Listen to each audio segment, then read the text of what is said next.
tried to punch it clear. Likewise, Mackay. Wells grabbed too high. Free kick. Greg Wells at centre-half forward for Carlton has a chance to bring up a goal for the Blues. Wells hasn't scored a goal today. Carlton at the moment leading by 5 points. Wells from centre-half forward. In he comes. Won't quite make the distance. Atkin with the big fly. Did he touch it? Through for a point anyway. I don't think anybody touched that actually. I think they all missed. Yeah. So 1 point makes it an even goal. The difference once more. 6-10-46 to 5-10-40. McCormack adjusting the shoelaces. Out he comes towards the member stand side this time.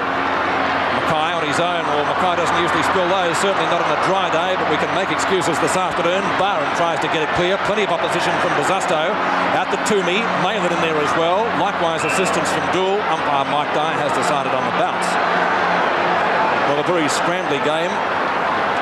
It did start off in this third quarter with some good passages of play, but we can make allowances for the players not handling the greasy conditions well. We haven't had rain in Melbourne for a long while. Knocked away by Mackay. Dool. Kick number 11, I think. 13, actually. Johnston caught with the ball.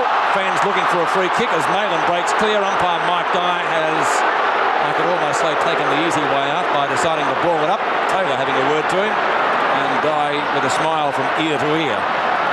Why, I know not.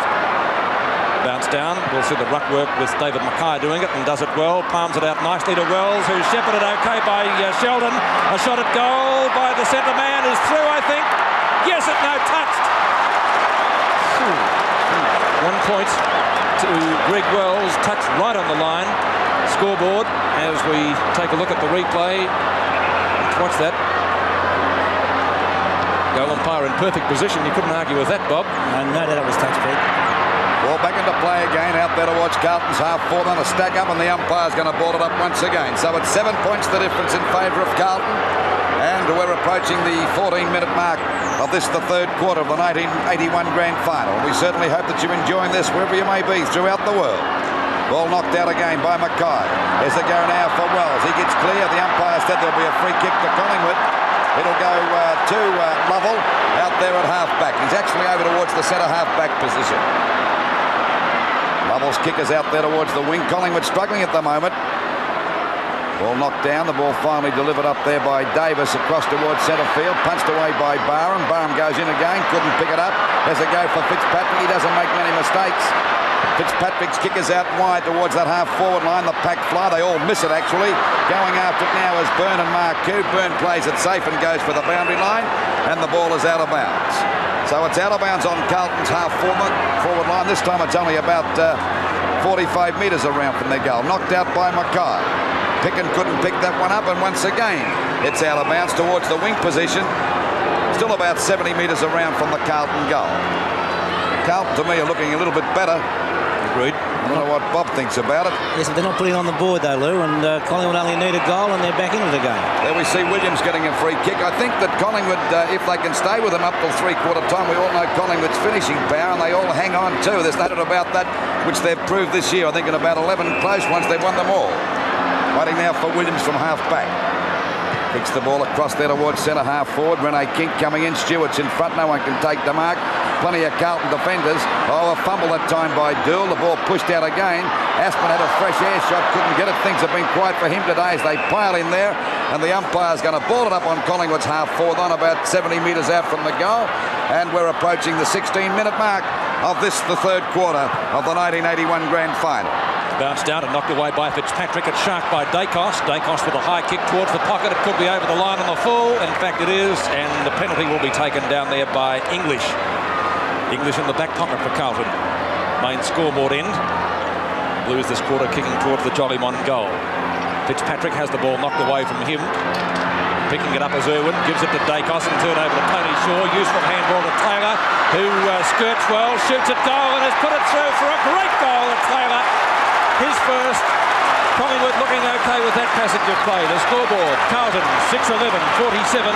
Collingwood 6-10, 46.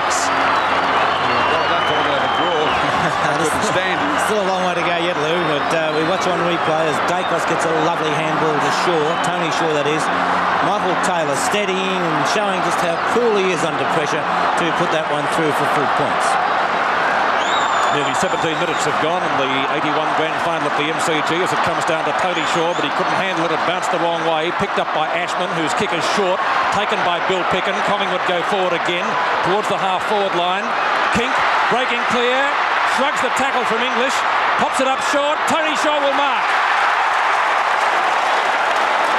Shaw is directly in front of goal and has a chance for Collingwood second in the space of as many minutes. Good play on the part of Kink that time, Peter. He could have easily gone for the shot. He was on his left boot, which made it a difficult one, but that was unselfish play. In he comes, Tony Shaw for his first goal. If it's accurate, the goal umpire says full points.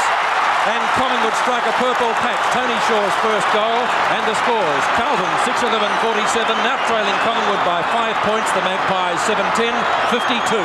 Harking back to what we said just a few moments ago, Lou, although Carlton were looking better, they were not putting scores on the board. And that is the important thing. It's not a game of keepings off as Ashman comes off the ground and Buckley back on. Not on camera, but that's the way it is.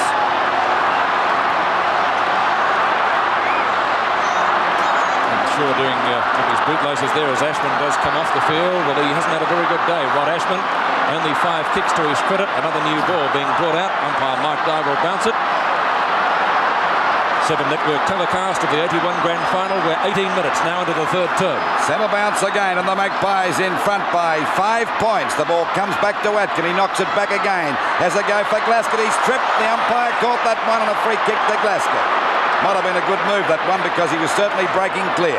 The kick by Glasgow is well over centre half forward up towards the full forward position. Punched away by Byrne. Lovell comes in. Collingwood getting a bit of confidence back now as the ball is shot out to Tartan. He hasn't played a bad game. Kicked it off the ground. Out there to Irwin. He overruns the ball. Glasgow loses it. It's very slippery as we see Irwin go down. The umpire said it'll be a free kick. Him on the shoulder. Tell you what, Williams hasn't played a bad game either for Collingwood, Bob. He's in there body to body all the time, isn't he? My word, he is. Kicked by Irwin is out there towards the big fellow Stewart over the top of the pack. Coming in to meet it now is Fitzpatrick and Dacos. It's over the line and it's out of bounds up towards Collingwood's half-forward line. But a heck of a way around from their goal, about 75 metres out. Stewart and... good knockout by Stewart. The first knocked away from Fitzpatrick. A long kick looking for Peter Moore. He lost sight of it. There's a chance now for Tony Shaw, but he's got a free kick, Peter Moore, for interference. And Peter Moore would be about 45 metres out on a 45-degree angle. A difficult shot, but what do you think about that? Well, I would say it was interference. Yes, agreed. We see Peter Moore, a chance to put the Magpies further ahead now. Peter Moore's already kicked 1 goal. The Magpies leading by 5 points. The kick won't make the distance, I shouldn't imagine. It's knocked down. English there once again. Gets the ball away from the danger zone, from the full-back position. Coming out to meet it now. There's a chance for Collingwood to go back into attack through Toomey. It's a long kick up into the goal square. The players set themselves. They all fly. It's off the top of the pack. English can't pick it up. They're falling over like 9 pins at the moment. English in the thick of things again.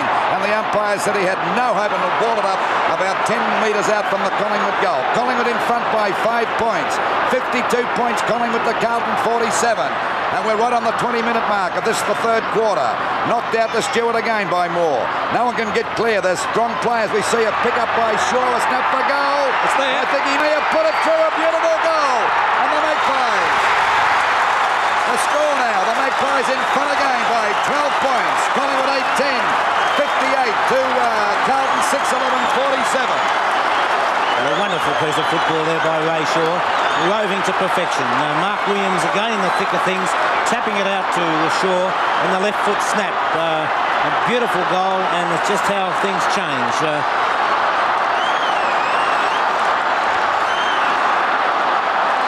21 minutes have gone now in the third term. Can Collingwood take it out? Shaw again after the tap out. Kink. Dool goes for the punch, gets it down to Malin effectively. Williams again. Free kick, I think. Free kick going Carlton's way will be taken by 100 centre half back. 9 points or 11 points the difference in favour of the Magpies. That's been their biggest lead today. Dacos at half back couldn't complete the mark. The call from the umpire was play on. Atkin loses it. Pickens' kick is short. Looking for Kink. Can't find him. Glasgow picks up the crumbs for Carlton. A short kick up towards right half forward. Effectively not clear by Atten. Doesn't bounce too well for Dacos, but it comes to Byrne after the tap down, or he slips over on the